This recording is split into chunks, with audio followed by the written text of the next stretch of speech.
지혜가 그의 집을 짓고 7 기둥을 다듬고 짐승을 잡으며 포도주를 혼합하여 상을 갖추고 자기의 여종을 보내어 성중 높은 곳에서 불러 이르기를 어리석은 자는 이리로 돌이키라. 또 지혜 없는 자에게 이르기를 너는 와서 내 식물을 먹으며 내 혼합한 포도주를 마시고 어리석음을 버리고 생명을 얻으라. 명철의 길을 행하라 하느니라. 거만한 자를 징계하는 자는 도리어 능욕을 받고 악인을 책망하는 자는 도리어 흠이 잡히느니라. 거만한 자를 책망하지 말라. 그가 너를 미워할까 두려우니라. 지혜 있는 자를 책망하라. 그가 너를 사랑하리라. 지혜 있는 자에게 교훈을 더하라. 그가 더욱 지혜로워질 것이요 의로운 사람을 가르치라. 그의 학식이 더하리라. 여호와를 경외하는 것이 지혜의 근본이요 거룩하신 자를 아는 것이 명철이니라. 나 지혜로 말미암아 내 날이 많아질 것이요 내 생명의 해가 내게 더하리라. 내가 만일 지혜로우면 그 지혜가 내게 유익할 것이나 내가 만일 거만하면 너 홀로 해를 당하리라. 미련한 여인이 떠들며 어리석어서 아무것도 알지 못하고 자기 집 문에 앉으며 성읍 높은 곳에 있는 자리에 앉아서 자기 길을 바로 가는 행인들을 불러 이르되 어리석은 자는 이리로 돌이키라. 또 지혜 없는 자에게 이르기를 도둑질한 물이 달고 몰래 먹는 떡이 맛있다. 오직 그 어리석은 자는 죽은 자들이 거기 있는 것과 그의 객들이 스올 깊은 곳에 있는 것을 알지 못하느니라.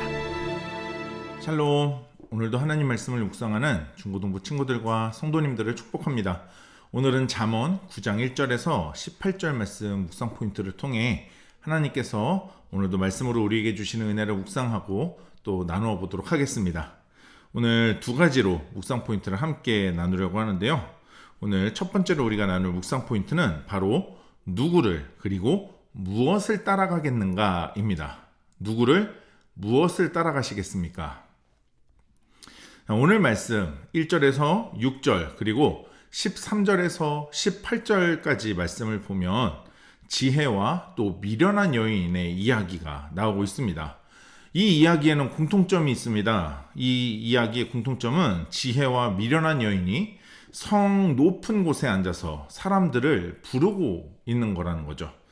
높은 곳에서 라는 것은 누구나 사람들이 쉽게 들을 수 있는 장소다라는 것입니다. 그래서 높이 올라가서 거기서 소리를 내면 많은 사람들이 들을 수 있다는 거죠. 자, 그럼 지혜는 오늘 많은 사람들이 들을 수 있는 그곳에서 무엇을 외치고 있는가 한번 살펴보겠습니다.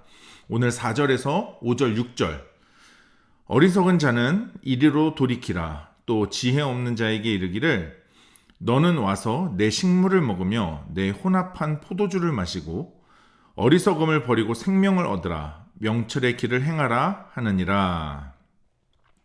누구나 들을 수 있는 그곳에서 높은 곳에서 외치는 내용이 바로 어리석은 자는 와서 먹고 마시라는 겁니다. 자, 그런데 5절 말씀을 보면 마치 잔치집이라도 차려진 것 같죠. 돈을 받는 것도 아니고 그냥 와서 공짜로 마시라는 거예요. 먹고 마시라는 겁니다. 또한 6절 말씀처럼 그 어리석은 자가 와서 먹고 마시면서 그 어리석음을 버리고 생명을 얻으며 명철의 길로 행하라 이렇게 이야기를 합니다. 비록 5절과 6절의 내용의 동사들이 명령 형태로 쓰이면서 마치 강제로 먹고 마시는 것 같지만 버려야 하고 또 얻어야 하고 길을 행해야 하는 것 이게 강제로 되는 것 같지만 여러분 공짜로 와서 먹고 마시면서 우리를 유익하게 해줄 만한 행동을 하라는 것이 여러분 부담스럽고 또 나쁜 일일까요? 여러분 이 말씀을 묵상하면서 그런 생각을 해봤습니다. 지금 우리의 삶에도 공짜를 좋아하면서 여러분 우리 많은 삶의 영역에서 공짜로 준다 그러면 안 좋아할 사람이 없잖아요. 그런데 왜 이런 공짜는 좋아하지 않냐라는 거죠. 여러분 그냥 준다고 그냥 먹으라고 그냥 마시라고 하는데도 왜 이런 공짜는 안 하냐는 것입니다. 여러분 오늘 또 한 사람 바로 미련한 여인인데요. 그 미련한 여인은 많은 사람들이 들을 수 있는 그 장소에서 무엇을 외치는지 한번 봅시다. 자, 우선 이 미련한 여인의 특징부터 살펴보겠습니다. 오늘 13절 말씀. 미련한 여인이 떠들며 어리석어서 아무것도 알지 못하고. 여러분, 어리석어서 아무것도 알지 못하는 이 여인이 지금 사람들이 다 들을 수 있도록 외치고 있는 소리가 있습니다. 여기서 어리석다라는 말은요, 생각이 없다, 또 분별력이 없다, 분별하지 못한다라는 말이고요. 그리고 알다라고 하는 말은 이해하다, 깨닫다라는 말이에요. 그래서 다시 말하면 이 여인은 생각이 없고 분별할 줄 몰라서, 분별이 없어서 아는 게 없고 이해도 못하고 깨닫지도 못하는 여인이다라는 겁니다. 자, 그런데 이런 여인이 지금 뭐라고 외치고 있습니까? 오늘 16절과 17절. 어리석은 자는 이리로 돌이키라. 또 지혜 없는 자에게 이르기를 도둑질한 물은 달고 몰래 먹는 떡이 맛이 있다 하는도다. 여러분, 16절에서 돌이키라 라고 하는 말이요, 길에서 벗어나다, 떠나다, 거역하다 라는 뜻을 가지고 있는 히브리어입니다. 자, 이 여인은 특히 15절 말씀에 보면 재밌어요. 이 여인은 지금 자기 길을 바로 가는 행인을 부르고 있다라고 기록합니다. 아까 지혜는 지금 어리석은 자를 부르고 있었고요. 지금 이 여인은 길을 바로 가는 행인들을 부르고 있다라고 합니다. 여기서 바로 간다라고 하는 말은 곧장 간다, 그러니까 목적지를 향해서 곧장 간다의 의미보다 바르게 간다라는, 옳게 간다라는 의미예요. 자, 그 사람으로 하여금 길에서 벗어나라고 지금 외치고 있다라는 거죠. 지금 바르게 길을 가고 있는 사람한테 옆으로 샛길로 빠지라, 잘못된 길로 가라 라고 이야기하고 있는 거예요.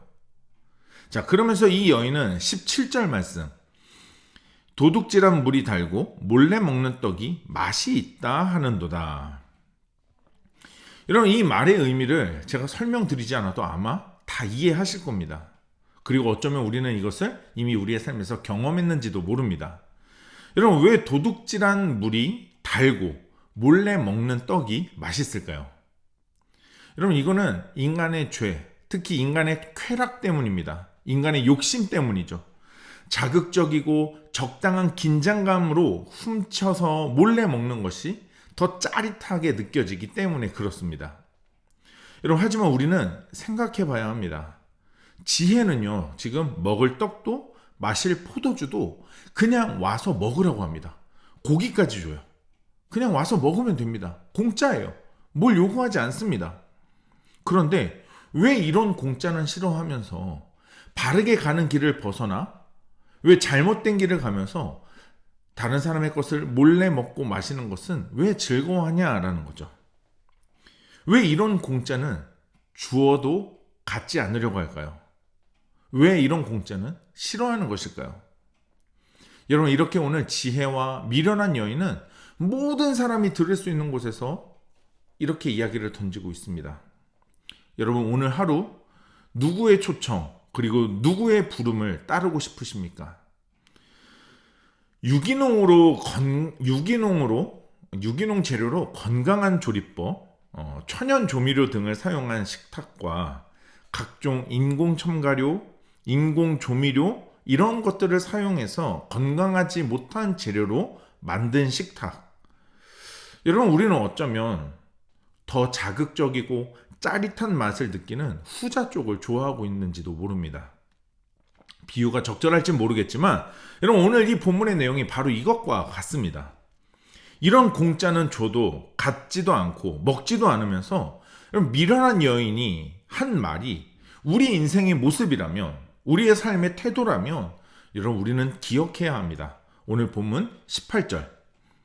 오직 그 어리석은 자는 죽은 자들이 거기 있는 것과 그의 객들이 스올 깊은 곳에 있는 것을 알지 못하느니라. 어떤 상황에 있는 건지 전혀 모른다는 거죠. 여러분, 지혜가 오늘 우리를 부릅니다. 와서 먹으라고 합니다. 우리로 하여금 어리석음을 버리고 생명을 얻으라고, 명철의 길로 행하라고 이야기하고 있습니다. 여러분, 바르게 길을 걸어가는 행인을 부르면서 이 미련한 여인은 도리어 그 사람으로 하여금 어리석은 자다라고 부르고 있습니다.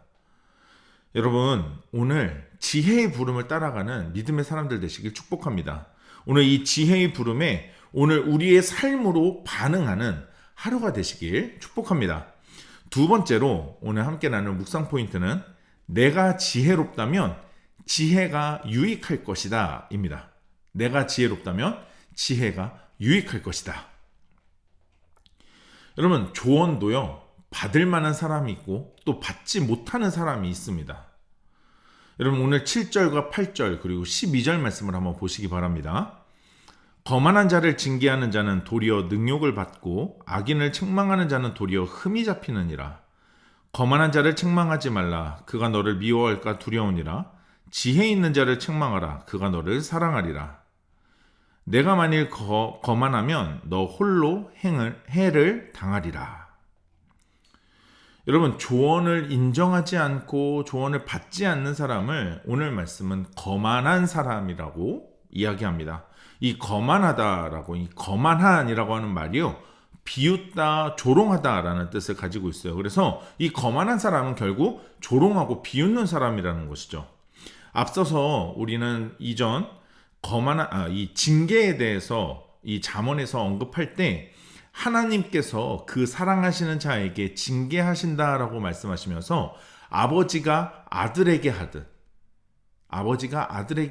그 사랑하는 자를 하나님이 징계하신다라는 것을 우리는 말씀을 통해 살펴보았었습니다. 자, 그런데 거만한 자는 바로 비웃고 조롱하는 자라는 거예요. 그래서 도리어 그 조언을 하는 자에게, 징계하는 자에게 능욕을 준다라고 오늘 말씀합니다.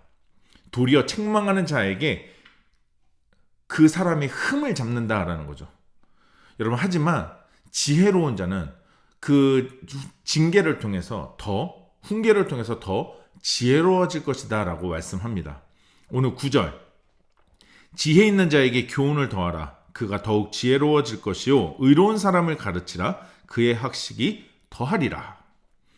여러분, 10절에서 이 지혜를 1장에서 우리가 처음 보았던 말씀처럼 이 지혜를 정의하고 말씀하고 있습니다. 10절, 여호와를 경외하는 것이 지혜의 근본이요 거룩하신 자를 아는 것이 명철이니라. 아멘. 여러분, 이 세상을 사는 많은 그리스도인들조차 지혜가 하나님을 경외하는 것이라고 말하면 코웃음을 칩니다. 그건 지혜가 아니라고 합니다. 바보고 멍청한 것이라고 하죠. 그 지혜로 살면 세상에서 망한다라고 그리스도인들조차 생각하는 시대를 우리는 살고 있습니다.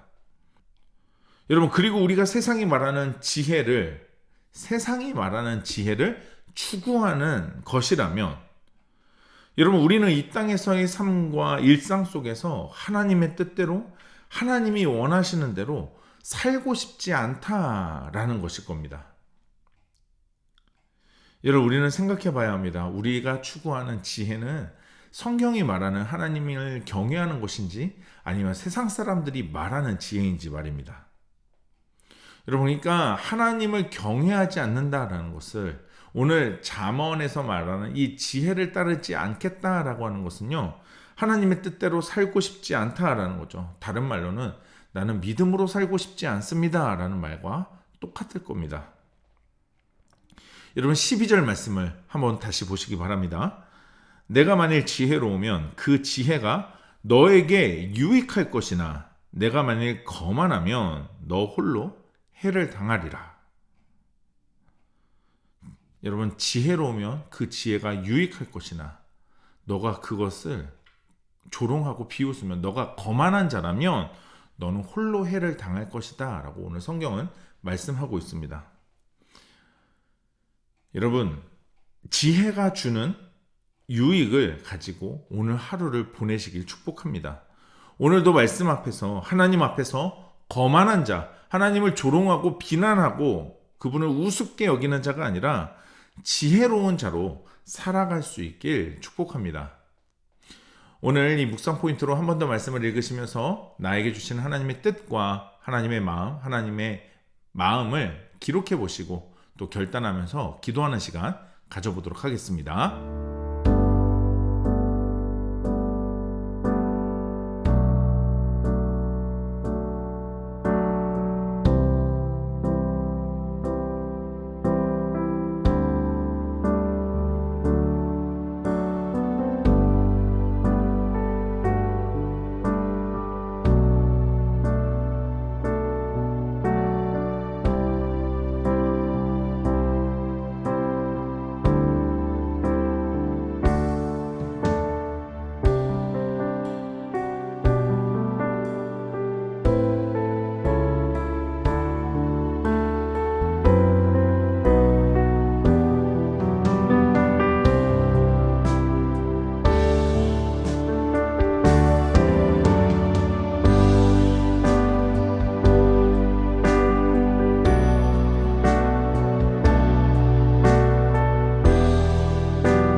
오늘 묵상하고 결단한 내용을 영상 댓글에 남겨주세요. 오늘 영상은 여기까지입니다. 오늘 하루도 하나님 말씀으로 믿음으로 승리하는 하루 됩시다. 샬롬.